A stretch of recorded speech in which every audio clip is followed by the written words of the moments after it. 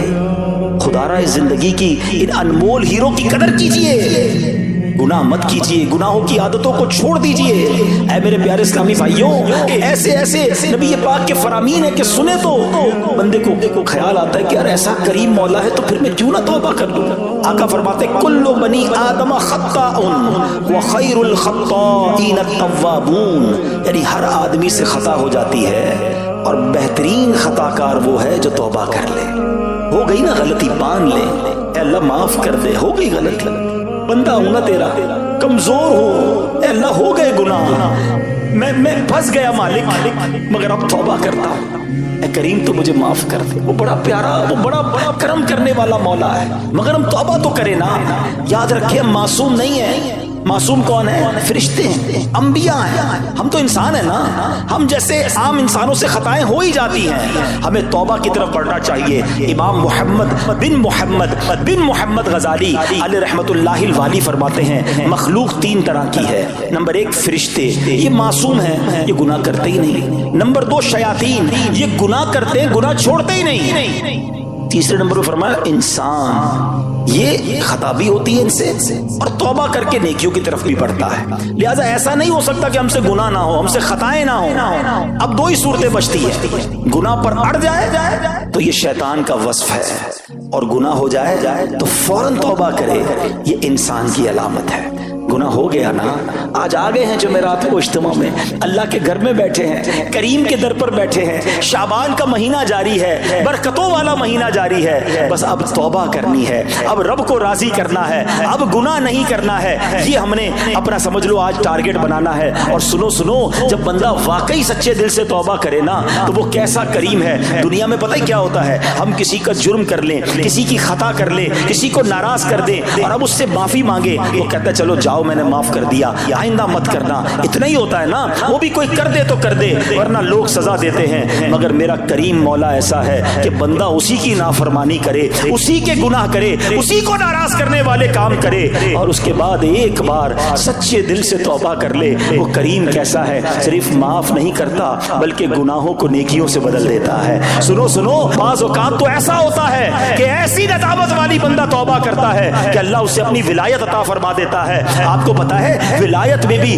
بہت بڑا درجہ صدیقین کا درجہ ہے۔ روایتوں میں آتا ہے ایک اسرائیلی شخص تھا، اس سے کوئی گناہ ہو گیا، اتنا شرمندہ ہوا، اتنا بے قرار ہوا، کبھی ادھر بھاگتا کبھی ادھر بھاگتا، یہ میں نے کیا کر دیا، میرا کسی طرح گناہ معاف ہو جائے، اللہ پاک مجھ سے راضی ہو جائے۔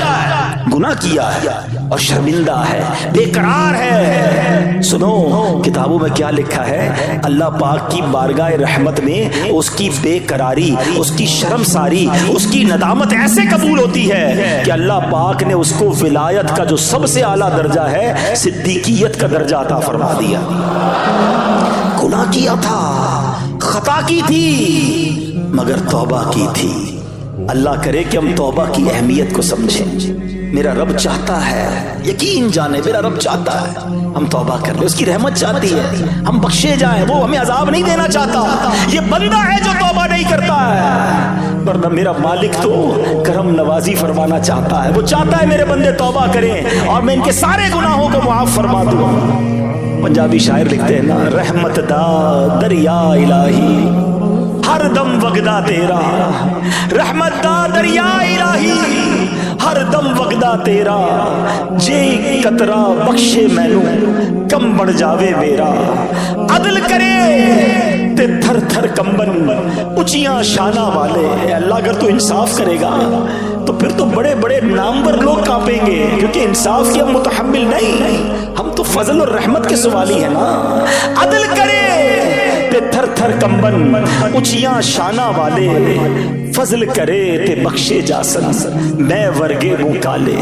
میرے رب کی رحمت بہت بڑی ہے میرے پیارے اسلامی بھائیوں. اللہ کریم توبہ کرنے والوں کو کیسے بخشتا ہے. اللہ کریم نے قرآن مجید میں ایک اور جگہ ارشاد فرمایا فَإِنَّهُ كَانَ لِلْأَوَّابِينَ غَفُورًا, تو بے شک وہ توبہ کرنے والوں کو بخشنے والا ہے. بہت بلند مرتبہ تابعی بزرگ حضرت سعید بن مسیب رحمت اللہ تعالی علیہ فرماتے ہیں اس آیت میں اواب سے مراد وہ شخص ہے جس سے گناہ ہو پھر توبہ کر لے, پھر گناہ ہو پھر توبہ کر لے, بس معافی مانگتا رہے. خطا ہو جائے تو ڈٹے نہ, ارے شرم تو کرو کہ مجھ سے نماز قضا ہو گئی, شرم تو کرو میرے منہ سے جھوٹ کیسے نکل گیا, اللہ سے معافی تو مانگو. مگر ادھر حال یہ ہے کہ صبح فجر قضا ہوتی ہے ماتھے پہ بل نہیں ہے, دوپہر کو ظہر قضا ہو گئی ٹینشن ہی کوئی نہیں ہے, دوستوں کے ساتھ بیٹھ کر حرام دیکھا پرابلم ہی کوئی نہیں ہے, کاروبار کرنے گیا حرام کمایا کوئی شرم نہیں ہے. یہ طریقہ درست نہیں ہے. یہ اس کو کہتے ہیں جری ہونا, بے خوف ہو جانا. اللہ کو کیا جواب دو گے؟ خطا ہو گئی یا اللہ معاف کر دے, یا اللہ ہو گئی معاف کر دے, اب نہیں کروں گا مولا معاف کر دے. خدا کی قسم کی جو معافی مانگنے والا ہے نا یہ شرمندہ ہونے والا اللہ کو بڑا پسند ہے. حضرت محمد بن مطرف رحمت اللہ تعالی علیہ فرماتے ہیں اللہ پاک فرشتوں سے فرماتا ہے ابن آدم بھی کیسا ہے, گناہ کرتا ہے پھر مجھ سے معافی مانگتا ہے, میں اسے معاف کر دیتا ہوں, پھر گناہ کرتا ہے پھر مجھ سے معافی مانگتا ہے, میں پھر اسے معاف کر دیتا ہوں. نہ وہ گناہ چھوڑتا ہے نہ میری رحمت سے مایوس ہوتا ہے. اے فرشتوں گواہ ہو جاؤ میں نے اس کی مغفرت کر دی. ہائے ہائے کون ہے ایسا کریم. ہماری کوئی ایک بار بات نہ مانے ہم ناراض ہو جاتے ہیں, 2 بار نہ مانے ہمیں غصہ آ جاتا ہے, 3-4 بار بات نہ مانے ہم تو قریب نہیں آنے دیتے ہیں. وہ کریم کیسا ہے آپ کو پتہ ہے اس وقت میں اور آپ کدھر بیٹھے ہیں, کس کے گھر میں بیٹھے ہیں؟ ہم اللہ کے گھر میں بیٹھے ہیں. سوچو تو صحیح کتنے گناہ ہیں, کتنی خطائیں ہیں, کتنے جرم ہیں. ارے اتنے بڑے مجرم کو کوئی اپنے گھر بلاتا ہے؟ آپ اور میں کبھی کسی کو گھر نہ بلائیں جو ہماری بات نہ مانے, مگر وہ کریم مولا ہے اس نے اپنے گھر میں بلایا ہے, بار بار بلاتا ہے. یہ کس چیز کی نشانی ہے؟ وہ ہم سے محبت فرماتا ہے, وہ چاہتا ہے ہم بخشے جائیں, وہ چاہتا ہے میرے بندے توبہ کر لیں, مگر ہم پھر بھی توبہ نہیں کرتے. اور میں صحیح بتاؤں توبہ کرنے کے لیے کوئی بہت بڑا اہتمام ضروری نہیں ہے, بس ایک سچے دل سے کنیکشن ریکوائرڈ ہے. ایک سچے دل سے پکار چاہیے کہ بس مولا اب نہیں کروں گا. پرابلم پتہ ہے کہ ہم گالوں پہ چپت مار لیتے توبہ توبہ توبہ استغفر اللہ. یہ توبہ یہ نہیں ہے. یقیناً توبہ کے الفاظ دہرانے چاہیے مگر دل میں علماء نے توبہ کے 3 سٹیپس بیان کیے. پہلے تو شرم تو آئے, گلٹی تو فیل کرے کہ یار غلط کیا, میں نہیں کرنا چاہیے, شرمندہ ہو جائے. دوسرے نمبر پر اب اس گناہ کو چھوڑ دے کہ اب نہیں کروں گا.